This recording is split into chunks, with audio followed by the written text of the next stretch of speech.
Hola chicos, estamos aquí nuevamente para mostrarles en video cómo se deben resolver las preguntas que se proponen en los exámenes del CEPREUNI. Este es un conjunto de propuestas que nosotros queremos hacer llegar a todos ustedes, a nuestros alumnos que están justamente tentando una vacante en la Universidad Nacional de Ingeniería, ¿no? Este conjunto de problemas son muy interesantes y a mí me encanta realmente proponer la solución en base a mi experiencia y mi punto de vista particular, ¿no? Bien, vamos a empezar entonces con el primer problema de la primera práctica calificada, que se refiere justamente al manejo de unidades, ¿no? Establecido por el sistema internacional, que no solamente es el sistema legal de unidades que se utiliza en todo el mundo, sino también en nuestro país de 1983, a partir del decreto ley 23560, ¿no? Que entró en vigencia el 1 de enero de 1983, ¿no? En 1985 lo hizo obligatorio en todos los libros y en todas las escuelas el presidente de la República de ese entonces, que no voy a mencionar mejor su nombre.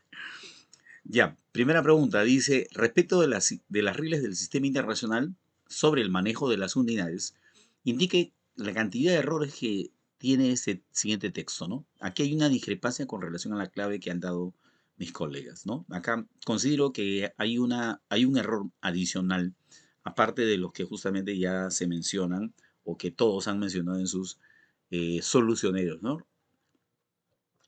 Leamos el texto, dice, Marte es el cuarto planeta de nuestro sistema solar. Posee un diámetro ecuatorial de 6.794,4 km. Si alguien me quiere corregir diciendo que ahí dice kilómetro, ahí no dice kilómetro, ahí dice km. ¿Por qué? Porque el prefijo, de acuerdo a las reglas del sistema internacional, el prefijo debe estar pegado, o sea, junto a la unidad. ¿Ya? No debe haber una separación. Primer error. Dice que este planeta tiene una masa de 6,42 por 10 a la 23 kg, o sea, Kelvin gramo, porque ahí no dice kilo. Para que sea kilo, para que diga kilo, esa K tendría que ser minúscula, ¿no? Entonces ahí hay un error. Acá dice kg, o sea, Kelvin gramo, ¿ya? O sea, la K es de Kelvin. Esta K minúscula es de kilo, ¿cierto? Pero como no están pegadas, o sea, no están juntas, entonces no se puede escribir como kilo, o sea, como un múltiplo del metro, ¿no? Kilómetro. Entonces ahí van dos errores. Dice, tal que su densidad es 3,93 gr sobre centímetro cúbico. Gr. ¿Qué cosa es gr? No lo sé. G, solamente G, sería gramo. El símbolo del gramo, a pesar de que no es una unidad favorita del sistema internacional, es nada más que G minúscula, ¿no? Ya, Marte se parece bastante a la Tierra, aunque no es exactamente igual. La masa de Marte es la décima parte de la Tierra y su tamaño es la mitad. Por este motivo, la gravedad superficial es menor que en la Tierra, solo 3,7 metros por cada segundo al cuadrado, en lugar de 9,8 mega sobre segundo al cuadrado. Sí, acá no dice metro, acá dice mega. Esa m tiene que ser minúscula para que pueda expresar el metro, ya que el metro tiene, como unidad fundamental del sistema internacional, tiene su símbolo que hay que respetar. Es como en la tabla de los elementos de la tabla periódica, los elementos químicos. No le podemos cambiar el símbolo a los elementos, ¿no es cierto? Entonces acá hay otro error. Puede alcanzar temperaturas entre 183 grado K o grado Kelvin. Y ahí hay otro error. ¿Por qué? Porque el Sistema Internacional de Unidades le quitó ya esa categoría de grado para atribuírsela solamente a nada más que las escalas relativas de temperatura, que son la escala Celsius y la escala Fahrenheit, ¿no? Las únicas cuyas unidades se le antepone justamente la palabrita grado, ¿no? Entonces acá el error está de que no debe tener esa bolita, ¿no? Y 293 kelvins, acá sí es correcto, o sea, así de esa manera se ha debido escribir lo anterior, ¿no? Comparando con la Tierra, su periodo orbital del Sol es de 686,97 días y ahí asigno yo un error adicional que mis colegas no lo han señalado, ¿no? Como aparece en este cuadrito, las unidades del sistema internacional tienen favoritas y no favoritas. Por ejemplo, dentro del tiempo, la unidad favorita definitivamente es el segundo. Es unidad que tiene categoría de fundamental, ¿no es cierto? Pero la hora, el minuto, el día, a pesar que son unidades de medida de tiempo, no son las favoritas, pero también están regladas. Por ejemplo, ¿cómo se debe representar el día? Con una letra D minúscula, ¿ya? Y si se extiende a poner en lugar de la unidad su denominación, su nombre, esta nunca se pluraliza. O sea, no se le puede poner la S al final, ¿ya? Por ejemplo, si ponemos 4 años, queremos expresar 4 años, tenemos que poner 4 años, sin la S, ¿no? Esa es una regla también que acá me parece que han soslayado nuestros colegas, ¿no? Dígame si estoy equivocado, ¿no? Porque yo tengo libros exclusivamente dedicados al uso del sistema internacional, ¿no?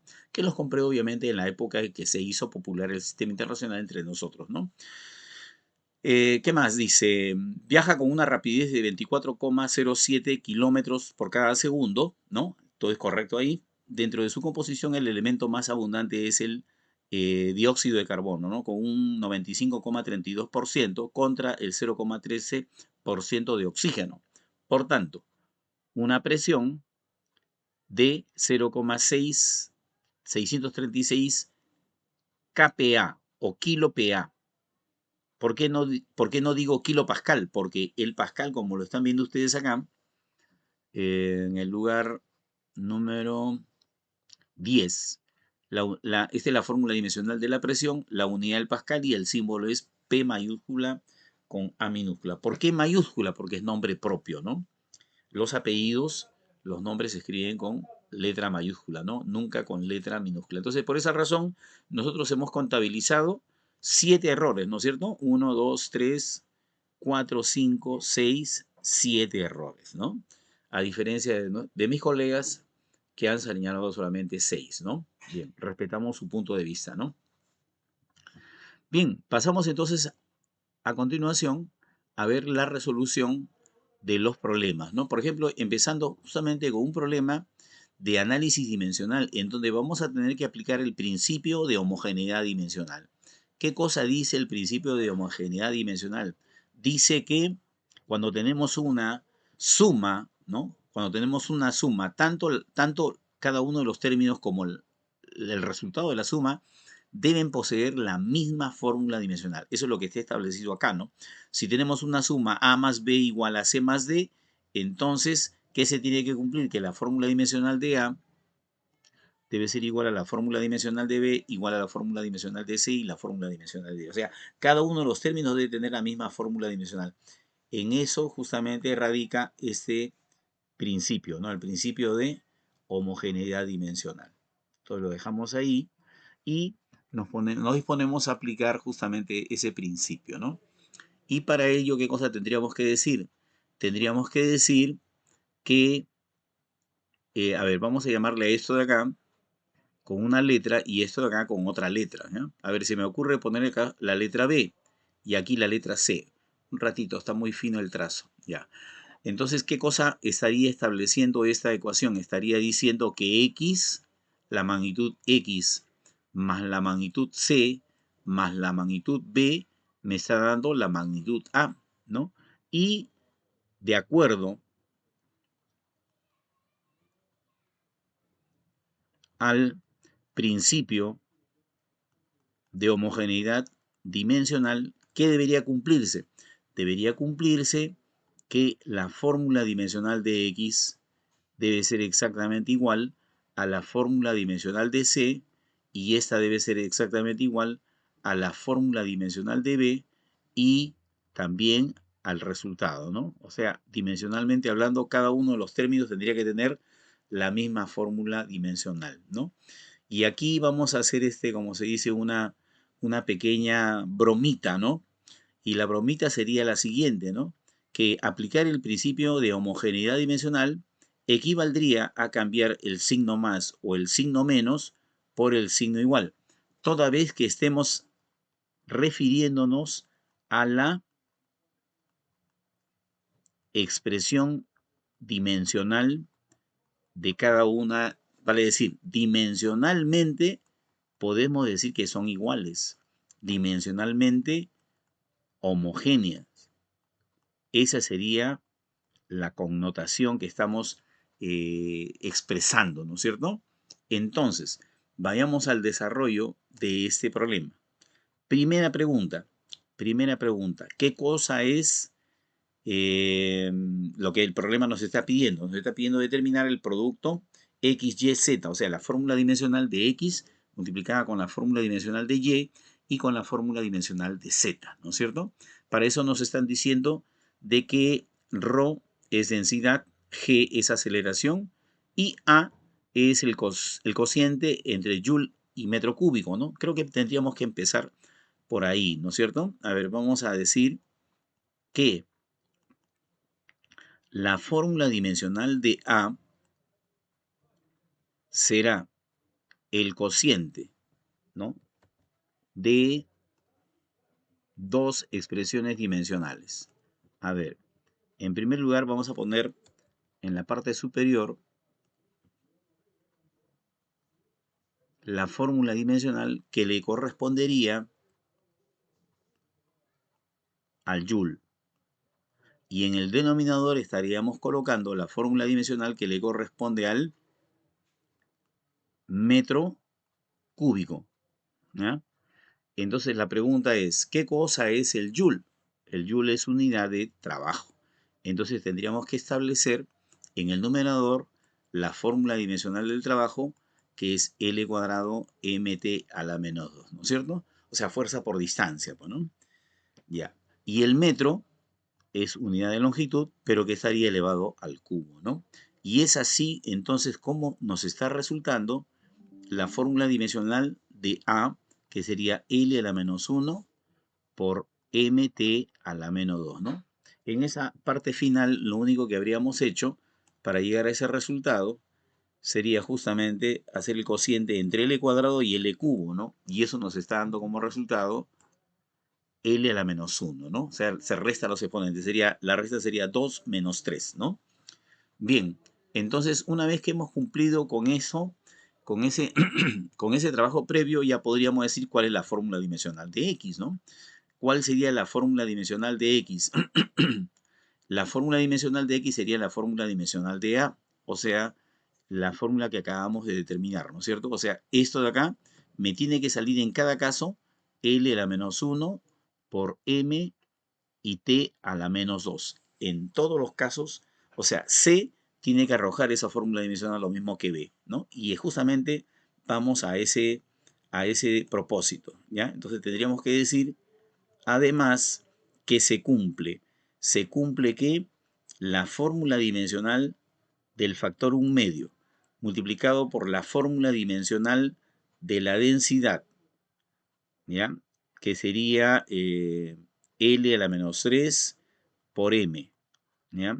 Y esto multiplicado por la fórmula dimensional de Y elevado al cuadrado, ¿no? Y todo eso me tiene que dar, ¿no?, lo que dice acá, L a la menos 1 por M y por el tiempo a la menos 2, ¿no es cierto? Creo que está de más decirles de que la fórmula dimensional de un número se reemplaza por la unidad, ¿no? Es adimensional el número. O sea, este 1 medio que está acá tiene una fórmula dimensional igual a 1, ¿ya? La densidad es masa sobre volumen como aparece acá, ¿no es cierto? ml a la menos 3, ¿no? Bien, entonces lo único que habría que hacer a continuación sería resolver esta ecuación. Y para resolver, ¿qué tendríamos que hacer? A ver, primero tendríamos que hacer una división, ¿no es cierto? ¿Qué tendríamos que dividir ahí? Tendríamos que dividir la fórmula dimensional de la presión, que es L a la menos 1, mt a la menos 2. Habría que dividirlo entre la fórmula dimensional de la densidad, que es L a la menos 3 por M, ¿no es cierto? Ya.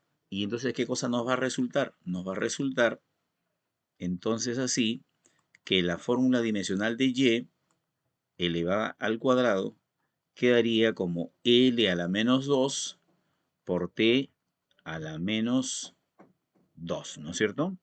Y finalmente tendríamos que extraer la raíz cuadrada y así nos estaría quedando que la fórmula dimensional de y es L, acá es al exponente positivo, ¿ya? Por t a la menos 1, ¿no? Porque acá ese exponente ha tenido que restarse con el de arriba, ¿no? Sería menos 1 menos 3.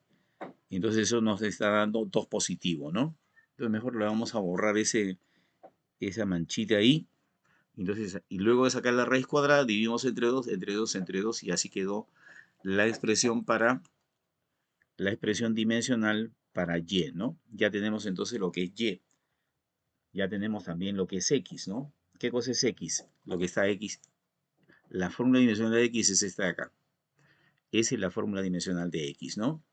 Y entonces tendríamos que decir a continuación también, ¿no? También. También.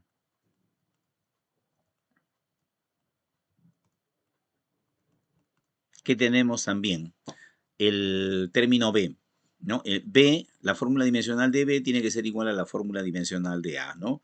¿Cuál es la fórmula dimensional de b?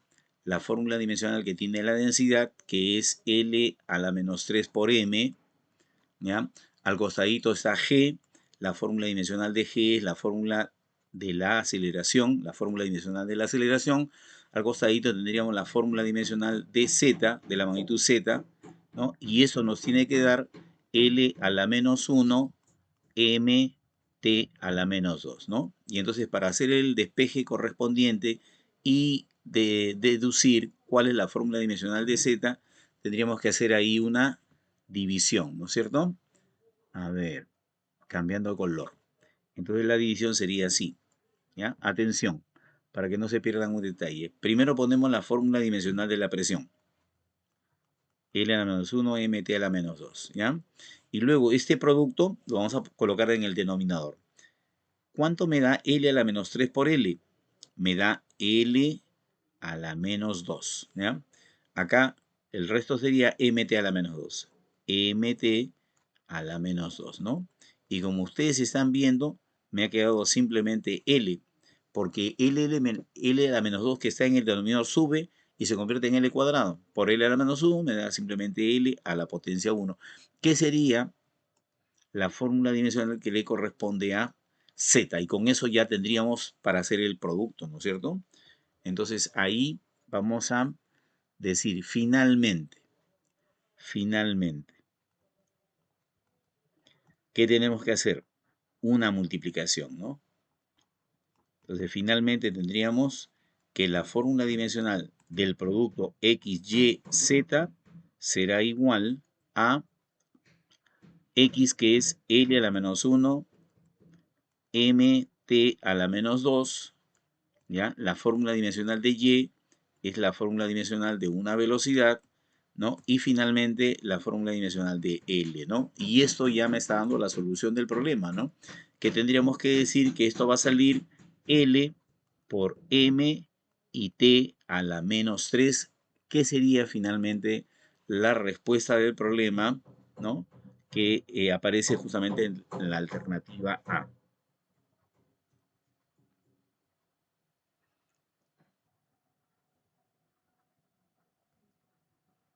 Bien, a continuación el problema número 3, que nos dice que tres vectores en la figura forman un triángulo rectángulo.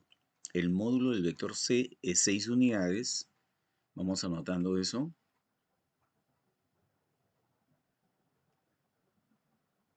6 unidades acá, el vector C. El módulo del vector D es 10. Y sale como consecuencia de la aplicación del teorema de Pitágoras el otro vector 8, ¿no? O sea, sería el triángulo pitagórico de 3, 4 y 5, ¿no? Por aquí estaría el ángulo de 37 grados y por aquí estaría 53 grados, ¿no?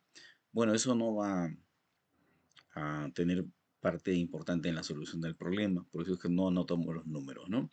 Calcula el módulo del vector resultante, ¿no? Entonces aquí hay dos cosas que hacer, ¿ya? Lo primero que hay que hacer, el primer paso sería encontrar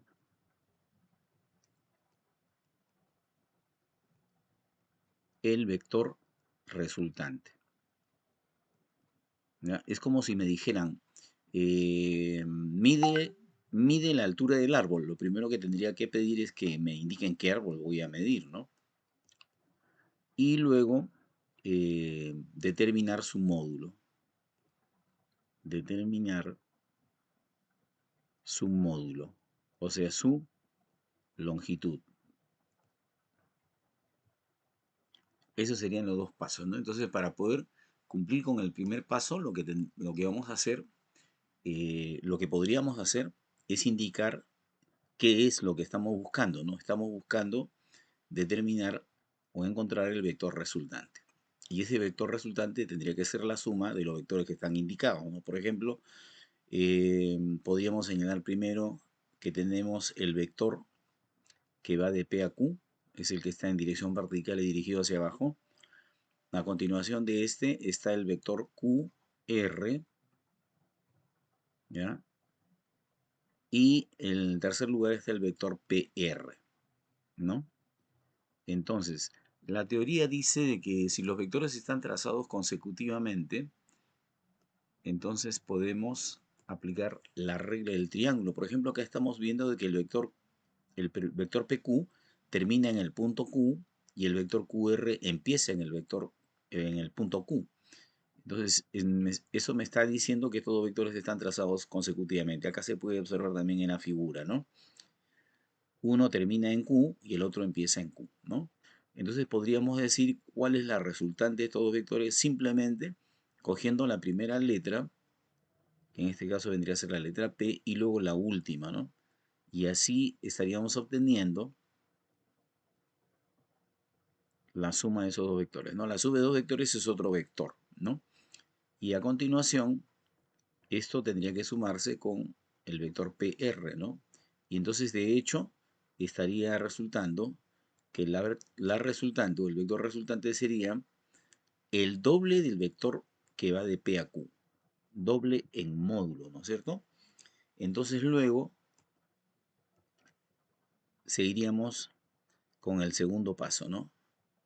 Luego ya podemos decir cuál es el módulo del vector resultante, que sería el doble de lo que mide el vector PQ, ¿no?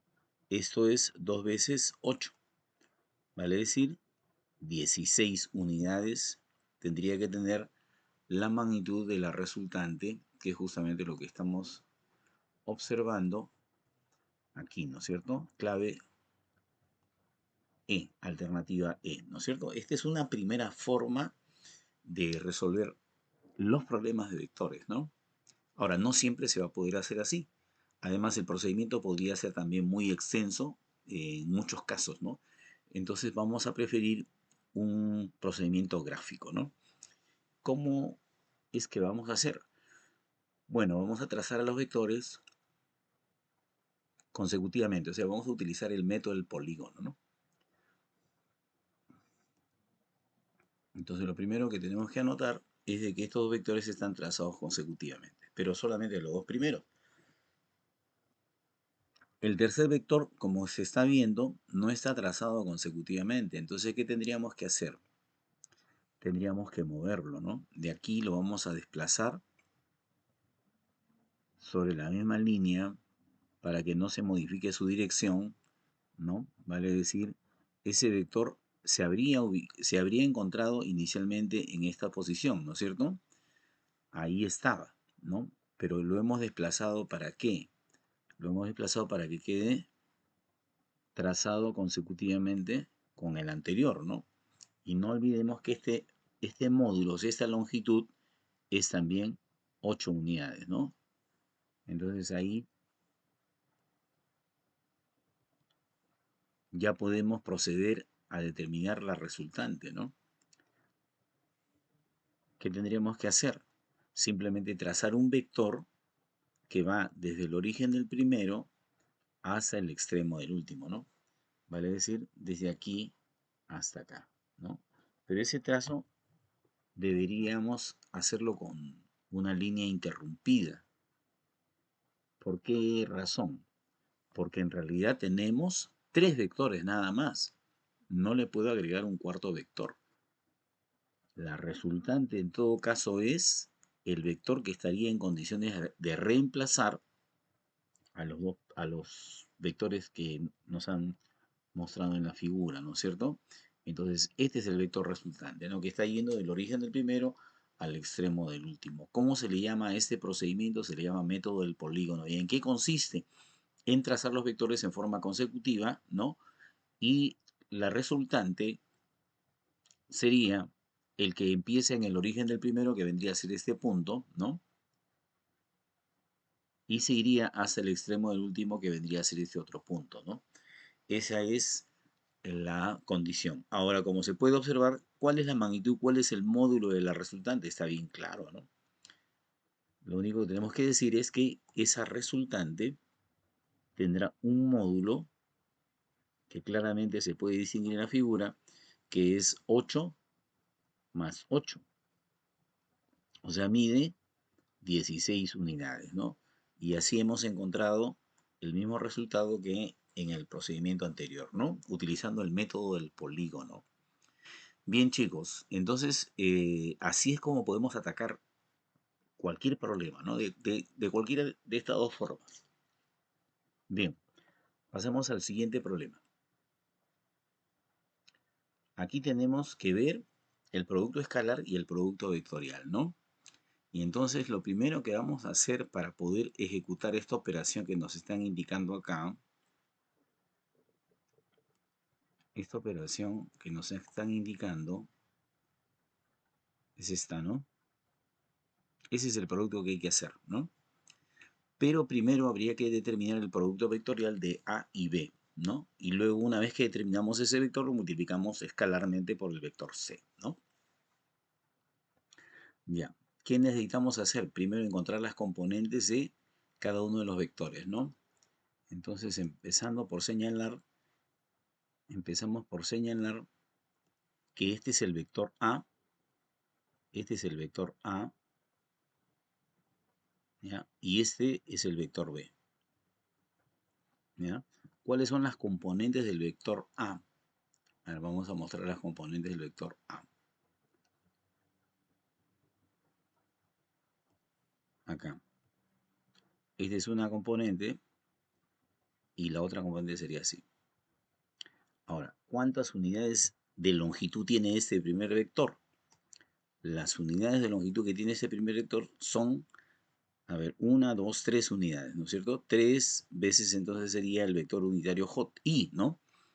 El vector unitario I es un vector cuyo módulo es igual a la unidad, ¿no? A ver, ese vector es así, hacia la derecha. Ese vector se llama vector unitario I. Pero acá, como estamos señalando el vector hacia la izquierda, entonces sería el negativo de I, ¿no? O sea, si nosotros le invertimos el sentido, tenemos el vector negativo. Ya, de la misma manera, tendríamos que señalar que tenemos otro vector unitario, pero ahora en la dirección del eje Y. ¿Y ese vector unitario cómo se llama? Ese vector unitario se llama J, ¿no? Entonces aquí nosotros tendríamos que ajustar la figura para decir que esto es menos, a ver, menos 3J, ¿no es cierto? Ahí nos hemos olvidado de ponerle los numeritos acá al costado. Este es el 3, este es el 2, ¿no es cierto? Ya, entonces así es como, ya. Listo, entonces las componentes del vector A ya la tenemos, ¿no es cierto? Entonces vamos a indicar cuál sería la expresión que tendría la expresión vectorial de A. El vector A entonces vectorialmente se puede expresar como menos 3i menos 3j, ¿no? Y 0 de componente para el vector unitario k, ¿no? Entonces todo esto se podría expresar de una manera más sencilla como menos 3, 0, ¿no? Esa sería la expresión vectorial de A. Y para B algo muy parecido, ¿no? Vamos a ver cuáles serían las componentes de ese vector B, ¿no? Del vector B.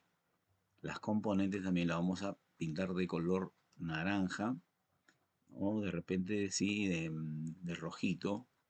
Entonces tendríamos acá una componente con trazo interrumpido, ¿no es cierto? Y acá tenemos una componente que sería menos 2j, ¿no es cierto?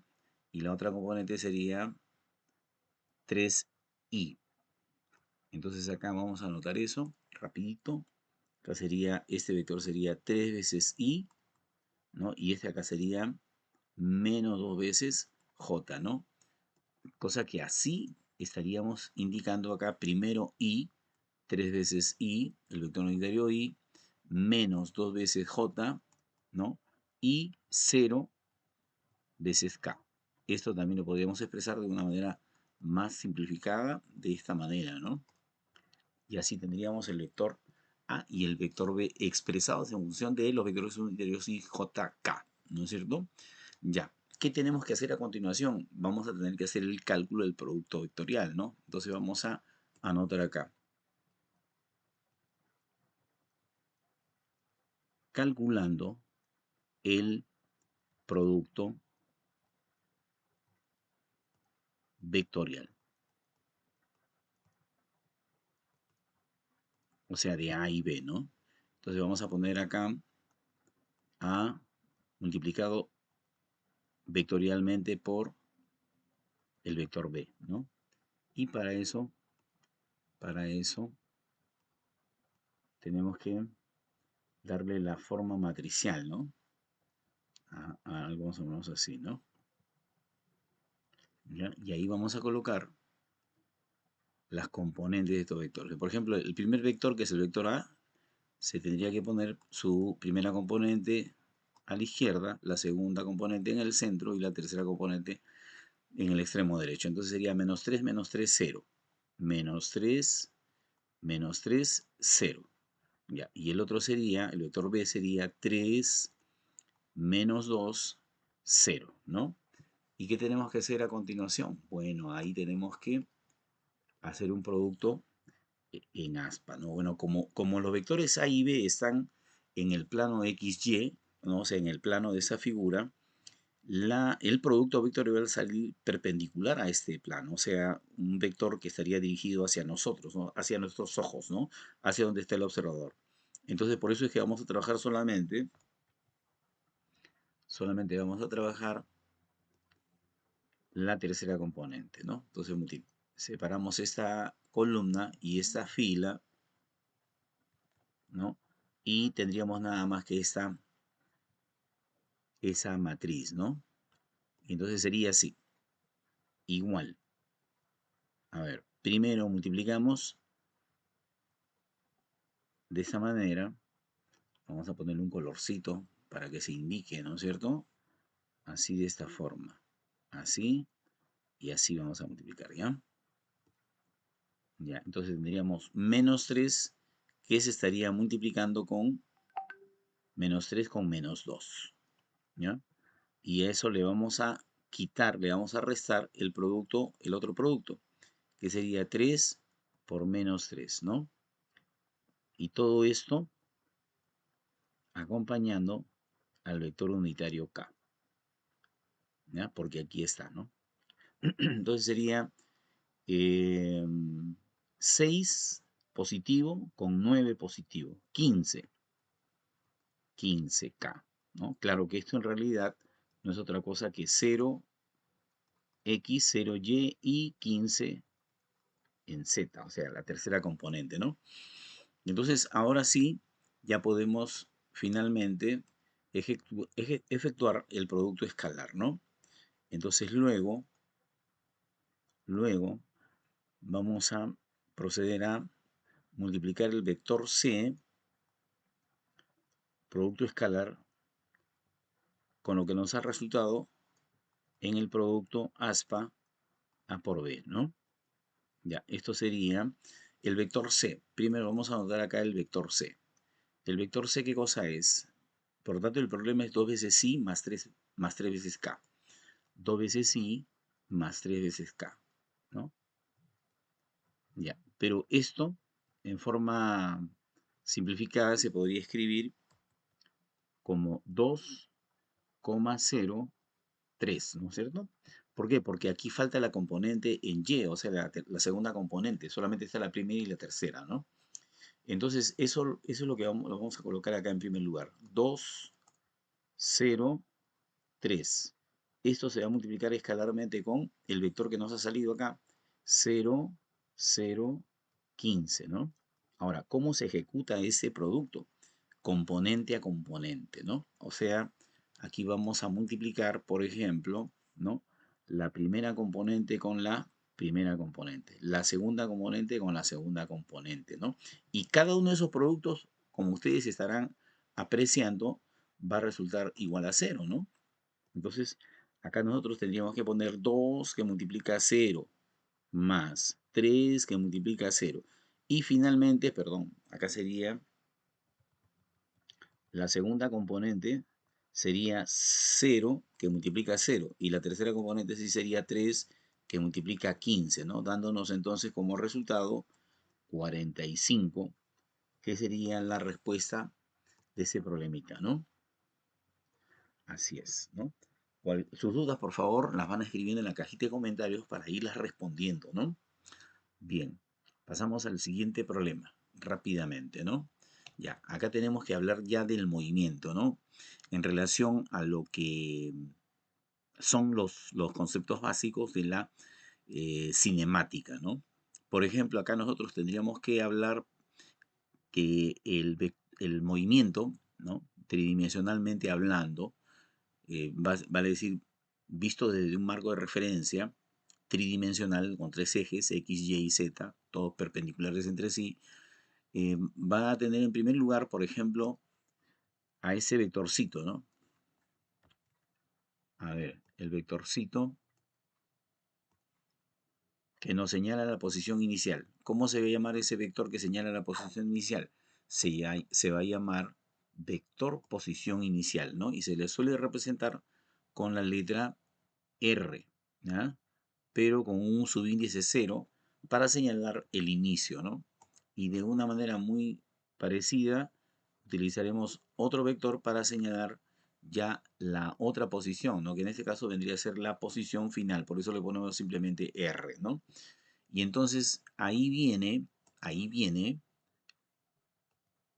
el vector desplazamiento, que va desde de la posición inicial, que va desde la posición inicial del móvil hasta la posición final, ¿no? Y obviamente ese vector de desplazamiento se le tiene que representar como delta R.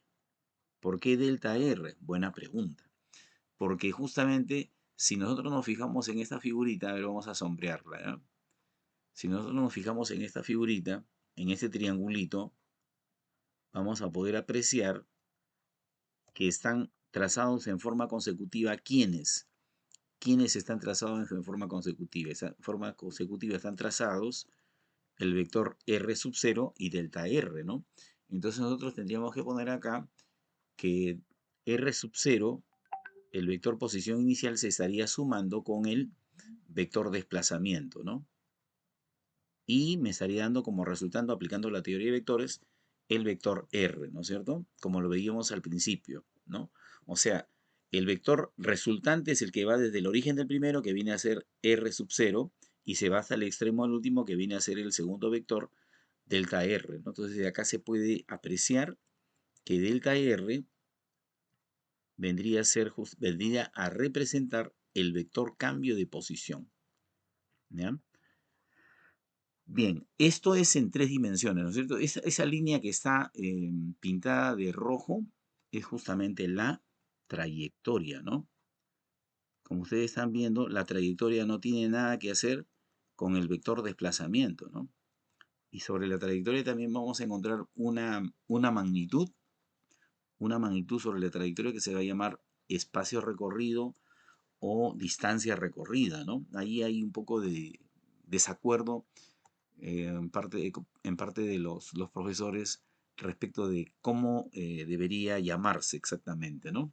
Bien, pero una vez hecha esta introducción, esta presentación, vamos a pasar a analizar las proposiciones, ¿no? Entonces dice, marcar falso o verdadero según corresponda a las siguientes proposiciones, ¿no? Primera proposición, Para una partícula que se mueve en una curva, como lo hemos mostrado acá, en cierto intervalo de tiempo, su velocidad media y aceleración media son vectores que tienen una misma orientación. Y la respuesta sería falso, ¿no? A ver, ¿por qué? Buena pregunta. Ya, primero vamos a representar el vector velocidad media, ¿ya? Entonces el vector velocidad media vamos a pintarlo de negro, por acá. Primero. Primero hay que señalar que en la dirección del vector desplazamiento estará el vector velocidad media. Sobre esa línea tiene que estar ubicado el vector velocidad media, ¿ya? Vamos a pintarlo a verde rojo para que se note. Ajá, ahí está. A ese vector le vamos a llamar velocidad media, ¿ya? ¿Qué cosa es la velocidad media? La velocidad media es justamente el vector que me indica con qué rapidez se ha ejecutado el desplazamiento, ¿no? O sea, la definición de la velocidad media la podríamos anotar por acá. El vector velocidad media será el cociente del desplazamiento entre el tiempo. Toda vez que nosotros encontramos en alguna definición al tiempo en el denominador, tenemos que decir que esto representa rapidez. ¿Rapidez para qué? Para cambiar de posición. Eso es lo que representa el vector velocidad media. Ahora, ¿y la aceleración media? Bueno, para decirlo en pocas palabras, la aceleración media representa el cambio de velocidad, ¿no? Y es por esa razón que ese vector sería más o menos algo así, ¿no? Algo más o menos así, dirigido hacia la parte cóncava, o sea, al interior de la trayectoria, ¿no? Entonces aquí tendríamos así al vector aceleración media, ¿no? Siempre dirigido hacia la parte interna de la curva, ¿no? Pero como ustedes estarán viendo acá, el vector aceleración media y el vector velocidad media no tienen la misma dirección, menos la misma orientación, ¿no es cierto? Porque uno se está yendo para abajo y el otro se está yendo para la derecha, ¿no? Entonces, por esa razón, decimos que esta primera proposición es falsa, ¿no? ¿Ya? Como siempre, hay que colocar los comentarios en la cajita ¿no? de anotaciones para que ustedes puedan acceder a la respuesta de parte de este modesto profesor que quería apoyarlos en todo momento, ¿no? Ya. Segunda proposición dice, para una partícula que se mueve en una curva, otra vez seguimos con este gráfico, en un plano, para cierto intervalo de tiempo, su rapidez media es igual al módulo de la velocidad media. Vamos a ver que eso no es cierto, ¿no? Esto tampoco es cierto. ¿Ya? Vamos a recordar, porque en clase seguramente ustedes también han visto este concepto, ¿no?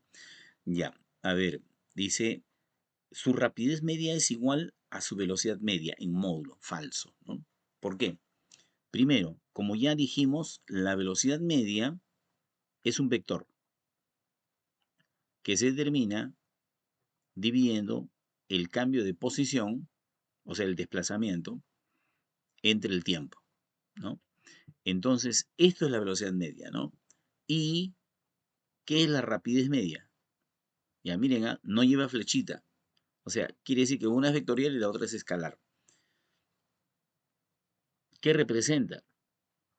La distancia que se ha recorrido, aquí hay un recorrido, ¿no es cierto? De metros o centímetros o milímetros, como tú quieras verlo, ¿no es cierto? Hay un recorrido. Eso es lo que va en el numerador. Y eso lo dividimos entre el tiempo empleado. Entonces, mientras uno es un vector, ya aquí lo vamos a anotar, mientras uno es un vector, el otro no es un vector. ¿Qué cosa es? Es un escalar, o sea, no tiene dirección, ¿no? Entonces no son iguales, son diferentes, ¿no? O sea, no hay forma de que puedan salir iguales, ¿no? Claro, hay un caso muy particular en el que podría sí darse esta igualdad, ¿no? Que es el caso del movimiento rectilíneo. O sea, si el movimiento se realiza sobre una recta, a ver, vamos a ponerlo así, ¿no? Rápidamente.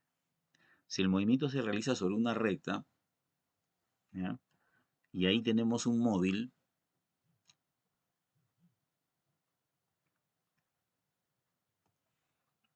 por ejemplo, así, ¿ya? Que se habría desplazado, digamos así, con trazo interrumpido. Así se habría desplazado, ¿no? Entonces, en este caso, estamos viendo que sí, el vector desplazamiento sería así.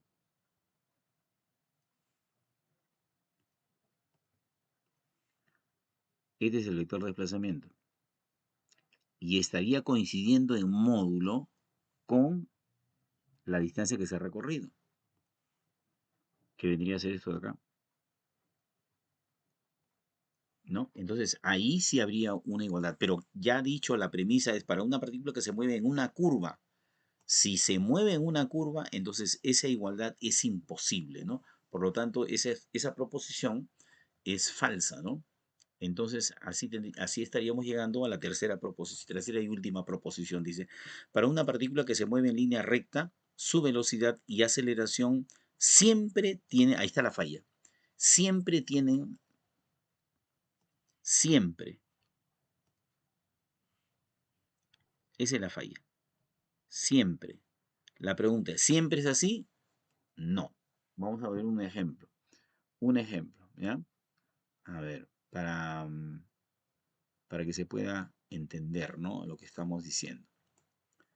Imagínense la pista, la trayectoria, y aquí vamos a ponerle, a ver, un carrito,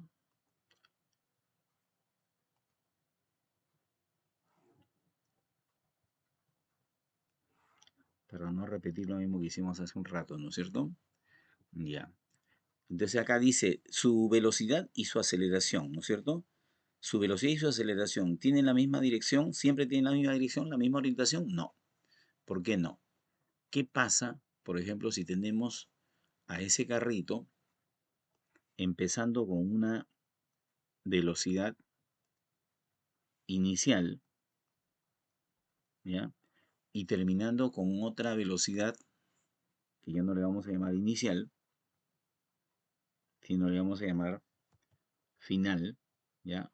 Así, de esta magnitud. Estarán viendo que una es más grande y la otra más pequeña. ¿Por qué? Porque la velocidad del inicio es menor y la velocidad final es mayor. ¿Y eso a qué se debe? ¿O a qué podría estarse debiendo? Se debería justamente a que el vector de aceleración en ese caso tendría que tener dirección contraria al desplazamiento.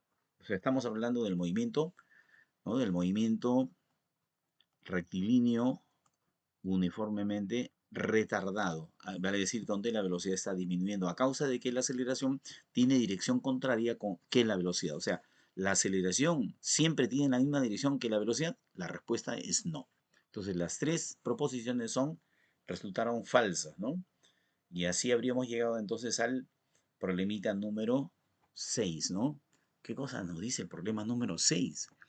Wow, acá tenemos una gráfica parabólica respecto de la posición. Y eso se debe a que acá tendríamos un móvil, que es el móvil B, moviéndose con aceleración. Mejor dicho, con desaceleración. Buena pregunta. Profesor, ¿por qué dices desaceleración? ¿Cómo lo ves? Ya, eso justamente de eso se trata. En primer lugar, si la gráfica de la posición es una parábola, entonces ya estamos hablando del movimiento rectilíneo uniformemente variable, es decir, del movimiento con aceleración constante. ¿Ya? Segundo, segundo punto, si la parábola está orientada cóncava hacia abajo, quiere decir que tiene aceleración negativa. Que la aceleración está apuntando hacia abajo, vale decir es negativa, en el sentido negativo del eje, ¿no es cierto? O sea, a medida que el móvil va cambiando de posición, su velocidad va modificándose. Por ejemplo, acá, si yo pongo una tangente ahí, va a tener una pendiente, una inclinación, ¿no es cierto? Ya, pero cuando la pongo por acá, ya va a tener pendiente cero. Y eso ya me estaría dando pie a que yo diga que en ese punto la velocidad fue cero. ¿Ya? Entonces aquí nosotros tendríamos que reconocer, de que debido a esa pendiente que tiene la gráfica, o sea, debido a este angulito, es que nosotros sabemos que la velocidad acá tiene un valor porque acá hay un valor para alfa, ¿no es cierto? Vale decir, la velocidad o la rapidez es función directa de la tangente del ángulo alfa. A medida que vamos ascendiendo sobre la parábola, esta pendiente va a ir disminuyendo, tanto así que aquí en el punto más alto la pendiente será cero, ¿no? Entonces por eso diremos que aquí la velocidad es cero, ¿no? ¿Qué más podríamos decir? Podríamos decir que mientras en la primera parte del movimiento la velocidad estuvo disminuyendo, en la segunda parte la velocidad empieza a aumentar. Otra cosa, también cambia de sentido, ¿no? Por ejemplo, primero estaría yéndose del punto 2, que vendría a ser este de acá, se estaría yendo al punto 11, pero luego va a regresar, ¿no? O sea, se alejó primero hacia la derecha y luego vuelve hacia la izquierda. Por ejemplo, me están pidiendo de determinar en la primera posición la ubicación del móvil para t igual 4. Acá está el t igual 4. Para este punto, ¿cuál es la ubicación que le corresponde? Entonces, lo que vamos a buscar es el valor de x, ¿ya? O también podríamos poner otra letra, ¿no? Ya, ¿cómo calculamos x? Buena pregunta.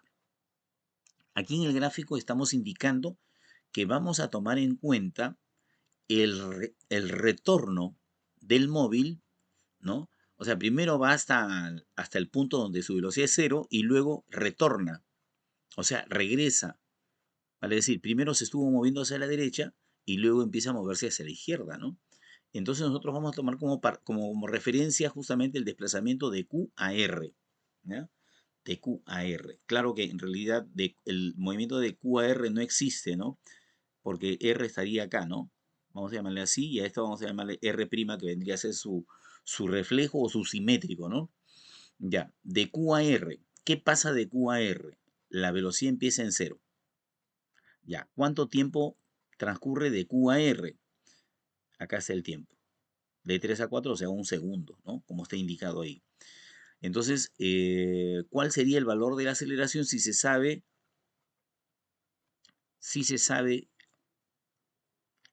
que para irse desde el punto 2, para irse desde el punto de coordenada de abscisa 2 hasta el punto de abscisa 11, ha empleado 3 segundos, ¿no? Entonces, podríamos calcular así de esa manera la aceleración, ¿ya? Usando la ley del movimiento, ¿no? Que dice que la distancia que se recorre debe ser proporcional al cuadrado del tiempo, ¿no? Y entonces en este caso, a ver, ¿cuánto de recorrido se había hecho de P a Q? De P a Q, ¿cuánto de recorrido se ha hecho de P a Q? El recorrido que se ha hecho de P a Q, no, sería de Q a P. El recorrido que se ha hecho de Q a P será 11 menos 2. ¿Ya? Mejor lo anotamos acá. Ahí está. 9 metros. ¿Ya? De Q a P ha recorrido 9 metros. ¿Ya? Ya. Y ese recorrido o esa distancia recorrida tendrá que ser igual a la mitad de la aceleración por el tiempo elevado al cuadrado. Ahora, ¿cuánto tiempo se ha demorado en ir de Q a P? Acá está. Y el tiempo aparece acá igual a 3 segundos, ¿no? Entonces acá ponemos el tiempo 3 elevado al cuadrado. Entonces de ahí se puede despejar que la aceleración ha sido igual a 2. O sea, mejor dicho, menos 2, ¿no es cierto? Menos 2. ¿Por qué menos 2? Porque es un movimiento desacelerado, ¿no? Primero va disminuyendo la velocidad hasta que se hace cero y luego empieza a aumentar. ¿Ya? Entonces, ese sería el caso que estamos graficando, ¿no? Acá está justamente señalado el vector aceleración, está dirigido hacia la izquierda, ¿no? Esa es la dirección del vector aceleración, por eso es que decimos que la aceleración es negativa, ¿no? Ya, entonces, una vez que ya sabemos cuánto es la aceleración, entonces ya podríamos determinar lo que la proposición nos está indicando, o sea, cuánto vale x, ¿no? Entonces, para eso vamos a trabajar de R a Q, o de Q a R, ¿no? Entonces, entre Q y R. Ya. ¿Qué cosa tenemos de Q a R? Primero tenemos que la velocidad inicial es 0. ¿Ya? Y luego, ¿qué más tenemos? Ya tenemos calculada la aceleración, es 2. Y también tenemos ¿qué tenemos ahí? De Q a R tenemos el tiempo también, ¿no es cierto? ¿Cuánto es el tiempo de Q a R? El tiempo de Q a R es un segundo, ¿no? Acá está. Profesor, pero tú lo estás aplicando acá. Es simétrico, ¿no? Entonces, si acá es 4 y si acá es 4, si acá está 4 y acá está 3, acá está 2. ¿Ya? Entonces, la pregunta es de Q a R', ¿cuánto tiempo se ha empleado? Un segundo. ¿Ya? El tiempo empleado es de un segundo. Entonces, tendríamos que simplemente reemplazar en la ley del movimiento, ¿no es cierto? Que dice que el desplazamiento es la mitad de la aceleración por el tiempo al cuadrado, ¿no? ¿De cuánto de desplazamiento estamos hablando? No, no sabemos. Ahí está. El desplazamiento de Q a R' sería 11 menos X. Y eso tendría que ser igual a la mitad de la aceleración, que es 2, ¿no? Y eso lo tendríamos que multiplicar por el tiempo, que es 1, pero elevado al cuadrado, ¿no? Entonces acá sale 1, ¿no? Y de ahí entonces diríamos que X tiene que ser 10 para que la diferencia 11 menos 10 me dé 1, ¿no? Entonces esa es la que nos está dando el pie para decir que esta proposición es verdadera, ¿no? Esta proposición es verdadera, ¿ya? Primera proposición entonces verdadera. Segunda proposición, la rapidez de la partícula A, o sea, de la otra, ya estamos hablando ya del movimiento rectilíneo uniforme. Entonces, mientras el primero fue movimiento rectilíneo uniformemente variado o uniformemente retardado, entonces acá ya tenemos un movimiento rectilíneo y uniforme, ¿no? Y eso se nota justamente por la forma de la gráfica, ¿no? Es una recta, ¿no? Una recta con pendiente constante. O sea, ese alfa es la misma inclinación. O sea, alfa representa la inclinación de la recta en cualquier instante, ¿no es cierto? Siempre es la misma inclinación, no como acá. Acá miren, esta recta tiene una inclinación y esta otra tiene otra inclinación. Vale decir, en todo momento la curva tiene pendientes distintas porque la velocidad está cambiando, ¿no? Entonces, si yo quiero determinar la velocidad de A, vamos a ponerlo con un color serio. Si yo quiero determinar la velocidad de A, voy a tener que calcular la tangente de alfa. ¿Y cómo se calcula la tangente de alfa? Haciendo el desplazamiento entre el tiempo, ¿no? A ver, y ese desplazamiento lo tendríamos que ver acá. ¿Cuánto mide esto de acá? Ya, creo que mejor estratégicamente ponemos ahí otro color para que no se peleen. ¿Ya? ¿Cuánto de desplazamiento tenemos acá? ¿No? ¿Y cuánto de tiempo hay acá? Acá el desplazamiento es de 2 a 8, perdón, a 10. O sea, sería así. X menos 2 entre el instante final es 4 y el instante inicial es 0. Pero nosotros ya sabemos que X vale 10. Entonces sería 10 menos 2 entre 4. Y esto nos está resultando 8 entre 4, 2. 2 metros por cada segundo es entonces la rapidez del móvil A que tiene movimiento rectilíneo uniforme, ¿no? Y en relación a ese mismo móvil, a continuación nos están pidiendo determinar la posición del móvil A en el instante t igual a 2, ¿no? Y eso lo vamos a apreciar aquí en la gráfica. Si nosotros trazamos encima de t igual 2 una vertical, vamos a ver que llega hasta aquí. Y luego para ese le corresponde un valor, ¿no es cierto? Que es justamente lo que nos están pidiendo determinar, ¿no? Vamos a llamarle ese valor x1, ¿no? Y entonces, ¿cómo hacemos para determinar x1? Muy fácil. Simplemente tendríamos que decir que la distancia es igual a la velocidad multiplicada por el tiempo, ¿no? ¿De quién estamos hablando? Estamos hablando de A. por lo tanto, de la distancia que recorrió A y en cierto tiempo, ¿no es cierto? Entonces vamos a ver, ¿qué distancia habría recorrido desde el puntito 2 al puntito x1? La diferencia, x1 menos 2, ¿ya? Esa sería la distancia, ¿no? Así como hallamos acá, por ejemplo, ¿de dónde sale 9? 11 menos 2. ¿Y cómo sale que acá se ha recorrido 1 metro? Porque es 11 menos 10, ¿no? Entonces siempre esa es la diferencia. Ya, la velocidad ya la tenemos calculada, que es 2, y el tiempo nomás faltaría, ¿no? El tiempo que es A. Esto es 2 segundos, ¿no? Entonces ponemos acá 2. Y entonces, ¿qué está resultando? Está resultando que esa coordenada, esa posición, mejor dicho, sería 4 más 2. 4 más 2, 6 metros, ¿no? Que sería justamente la respuesta a ese problema diciéndonos que esa proposición fue verdadera, ¿no? Ah, perdón, esta no fue verdadera, esta fue falsa. ¿Por qué? Porque la rapidez es 2 y no 2,5 como dice acá. Y esta de acá sí es verdadera porque la posición alcanzada es 6, ¿no? Entonces, es verdadero, falso, verdadero, ¿no? Como está justamente señalado con la letra C, con la clave C, ¿no? Bien, entonces llegamos a este problemita. Acá también hay que hacer una descripción de lo que estamos viendo ante nosotros, ¿no?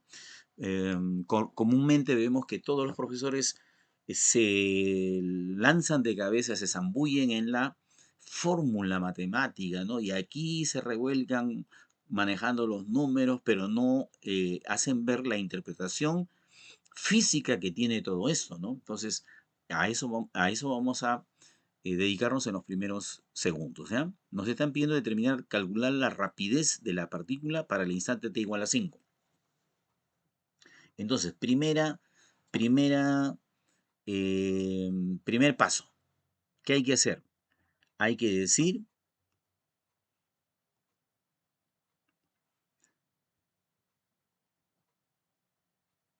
que ahí se está señalando cuál es la posición inicial, ¿ya? Si ustedes me permiten, voy a anotar a propósito de esto, la posición inicial, xi.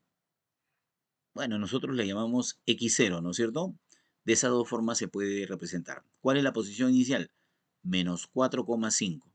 O sea, quiere decir que el móvil no estaba en el cero, tampoco estaba a la derecha del cero, sino a la izquierda del cero, ¿no? Este signo negativo nos está indicando que el móvil se eh, empezó a mover desde un punto ubicado a la izquierda, 4,5 metros a la izquierda del origen, ¿no?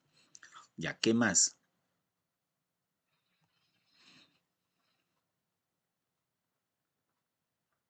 Ahí está. ¿Qué cosa me está diciendo eso? Eso me está diciendo que la velocidad inicial ha sido 3,5 metros por cada segundo, ¿no? Y la parte final, que la estamos viendo también, nos está diciendo que la aceleración, la mitad de la aceleración es 0,5. Si la mitad de la aceleración es 0,5, entonces eso quiere decir que la aceleración es igual a 1, ¿no? A ver, vamos a anotarlo acá. Si la mitad de la aceleración es igual a 0,5, entonces eso nos está diciendo que la aceleración es igual a 1, ¿no es cierto? Ya, entonces ahí tenemos los tres elementos justamente para reconstruir esta ecuación, ¿no? Entonces, a partir de estos tres elementos nosotros vamos a decir primero que este movimiento tiene aceleración constante. ¿Qué significa aceleración constante? Que en todo momento su velocidad está aumentando, ¿no? Por ejemplo, aquí tiene una pendiente, ¿no es cierto? Pero luego tiene una mayor pendiente. ¿Por qué tiene una mayor pendiente? Porque la velocidad está aumentando, ¿no? Entonces, esa es la interpretación que debemos saber hacer de la gráfica. Por eso es que nos hemos eh, hecho el propósito de dibujar la gráfica y darle la interpretación, ¿no es cierto? Entonces, se sabe que acá tiene una velocidad. ¿Cuánto vale la velocidad al inicio? La velocidad al inicio vale 3,5. Pero acá tiene una velocidad mayor porque tiene una pendiente mayor, ¿no es cierto? A ver, no sé si están viendo la pendiente. Ahí está.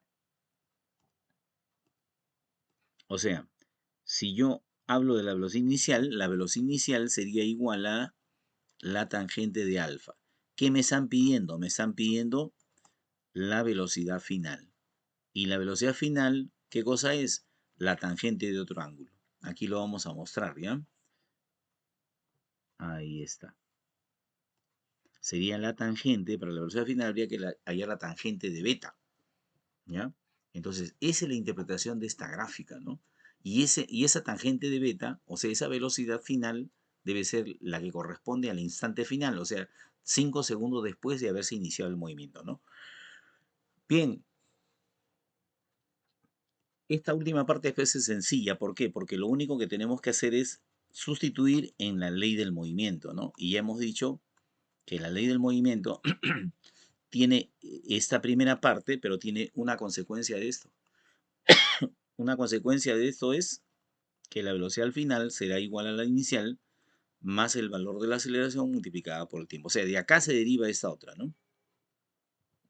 Mejor dicho, de esta ecuación, ¿no? Esta es la ley del movimiento. De aquí se deriva justamente esta otra, ¿no? Es una consecuencia, ¿no? Entonces, esta es la primera parte de la ley del movimiento rectilíneo uniformemente variable. Y esta es la segunda mitad de la ley del movimiento con aceleración constante, que vale decir, es más conocido como movimiento rectilíneo uniformemente variado, ¿no? Debería decirse, creo que movimiento con velocidad con aceleración constante. Bien, entonces vamos a reemplazar. Entonces, la velocidad final sería igual a la inicial, que es 3,5, ya lo sabemos, dato del problema, más la aceleración, que vale 1, ¿no? Y el tiempo, que ya hemos dicho, vale 5, ¿no? Para t igual a 5, acá está. Calcule la rapidez final de la partícula en el instante cuando t vale 5. Entonces, no está muy difícil hacer esa suma y eso nos estaría dando justamente la respuesta de ese problemita, ¿no? Entonces, ahí tenemos la clave alternativa D, ¿no? D de dado, ¿no? Bien, chicos. Llegamos al final de esta presentación. Espero que les haya servido, haya sido ilustrativo, ¿no? Y sin antes, no quiero despedirme sin dejar de comentarles que estamos haciendo un ciclo paralelo, ¿ya? Para aquellos que tienen grandes problemas con la física, con la química, con la matemática, podemos ayudarlos. Pero yo les prometo hacer física, ¿ya? Pero si ustedes quieren también química, entonces haremos física y química, ¿no? Y los costos los pueden ustedes consultar justamente a través del WhatsApp que nosotros tenemos, ¿no? Acá aparece, ahí están los dos números y bueno, eh, no quiero quitarle más tiempo. Ya, desde ya les voy diciendo que la asesoría va a ser permanente vía WhatsApp las 24 horas del día, ¿no? Bien, entonces nos estamos viendo en el siguiente video que debo estar haciendo mañana tempranito, que es el desarrollo de la segunda práctica calificada tomada en el CPRUNE justamente el día de ayer, ¿no es cierto? Bien, nos vemos entonces. No se olviden de suscribirse a mi canal y darle like a ese video. Nos vemos.